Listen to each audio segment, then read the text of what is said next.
evening. I'm hella bored at work. Such is the life as a boss, right? Like I was talking about. You paid more to do less. Well, I don't have my tarot cards, but that's just fine. You know, everything's kind of it seems like until something changes, hopefully by the end of the month, everything's kind of just in a state of stasis, of finding balance. Now we had Mercury retrograde, now Mars is in retrograde. And sure, there's all kinds of different things one could do, but I'm just kind of going with the flow. And I'm not trying to be all flashy and fanfare and all that, because, well, that's just what we're doing right now. So I wanted to read, let's see, I guess about 5 pages, but a couple of them are pretty short. Page out of the Kabbalah. And this is the beginning of a chapter. Oh, look, starts page 66. It's called AYIN, AYIN, Mystical Nothingness. Sounds exciting, huh? AYIN, nothingness, is more existent than all the being of the world. But since it is simple, and everything is complex compared to its simplicity, it is called AYIN. The inner power is called AYIN because thought does not grasp it, nor reflection. Concerning this, Job said, "Wisdom comes into being out of AYIN." Everything comes from nothingness. How do you make something out of nothing? All spiritualists get stuck wondering about that question. Everybody else who isn't awake looks at it completely the other way around. Like, I need some stuff to make some stuff. The name of nothingness. The depth of primordial being is called boundless, because its concealment from all creatures above and below. It is also called nothingness. If one asks, what is it? The answer is nothing. Meaning, no one can understand anything about it. It is negated of every conception. No one can know anything about it except the belief that it exists. Its existence cannot be grasped by anyone other than it. Therefore, its name is I am becoming. Sounds kind of like what I was trying to say about this time period right now. On being in nothingness. You may be asked, how does God bring forth being from nothingness?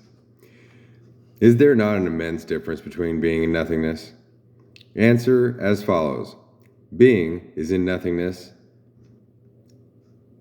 in the mode of nothingness, and nothingness is in the being, in the mode of being. Nothingness is being, and being is nothingness. Oh, now it sounds we're reading from the Tao. The node of being, as it begins to emerge from nothingness into existence, is called faith. That's interesting. I just had a gentleman clock in. He showed up. He's from Broken Arrow. It's just another place in Oklahoma. And oh, look, it's 5:01 on the clock right here. 5:01.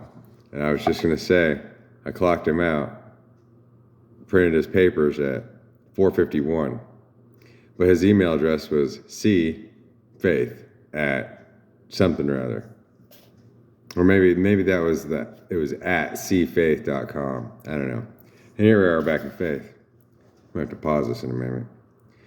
For the term faith applies neither to visible, comprehensible being, nor to nothingness, invisible and incomprehensible, but rather to the nexus of nothingness and being. Being does not stem from nothingness alone, but rather from being and nothingness together. Kind of like the image of heaven. All is one in the simplicity of absolute undifferentiation. I gotta pause.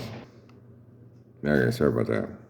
Our limited mind cannot grasp or fathom this, for it joins infinity. When you lose your mind, well, then you're already there.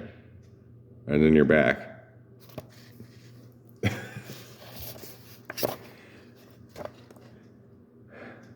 And I'm going to skip this right now. Looks like I have some other things to do. Think of yourself as AYIN. Think of yourself as AYIN and forget yourself totally. That's tough, right? Zen. Then you can transcend time, rising to the world of thought, where all is equal, life and death, ocean and dry land. Such is not the case if you are attached to the material nature of the world.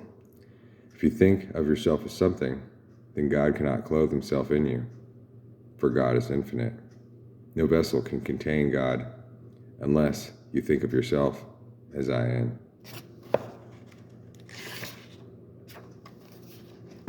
The essence of serving God and all of the mitzvot is to attain the state of humility, that is, to understand that all your physical and mental powers and your essential being depend on the divine elements within. You're simply a channel for the divine attributes.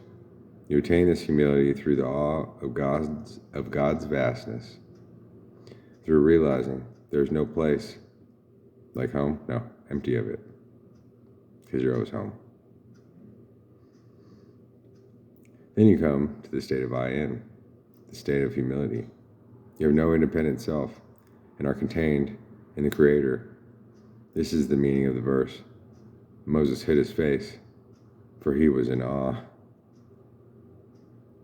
Through his experience of awe, Moses attained the hiding of his face. That is, he perceived no independent self. Everything was part of divinity. I myself have been contemplating that a lot over the last couple of years. Seeing how my actions or beliefs or state of mind somehow influences all the things around me.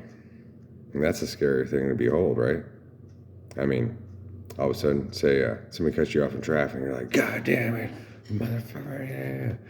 And then all of a sudden, you see a plane fall out of the sky and fucking and 135 people die. Is that you? Because you got mad because somebody cut you off in traffic? Oh, damn. That's heavy. That's heavy. I mean, how can you bury that? It's one thing to have a crime passion and kill your wife because you were cheating on somebody, but you got mad because somebody cut you off in traffic and now 135 people died? In a $3 million aircraft? Holy shit. It gives a whole new perspective on life.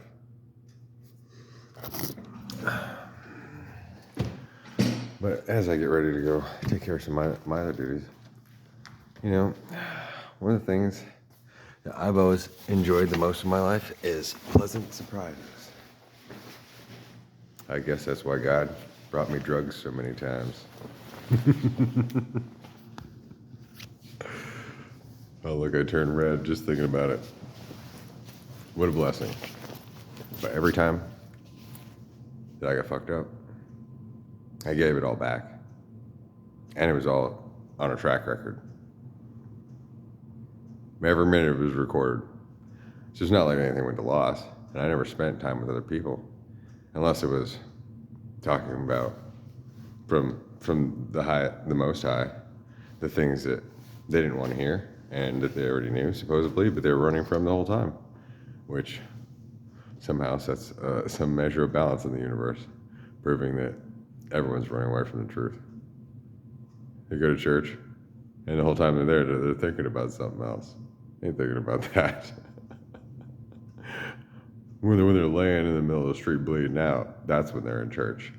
That's when they're thinking about that. And such has been the case with myself, I suppose. But if someone wanted to surprise me, you know, it'd be a good time the next couple of weeks. especially since I'll be imprisoned in this building for the next 2 weeks, almost exclusively.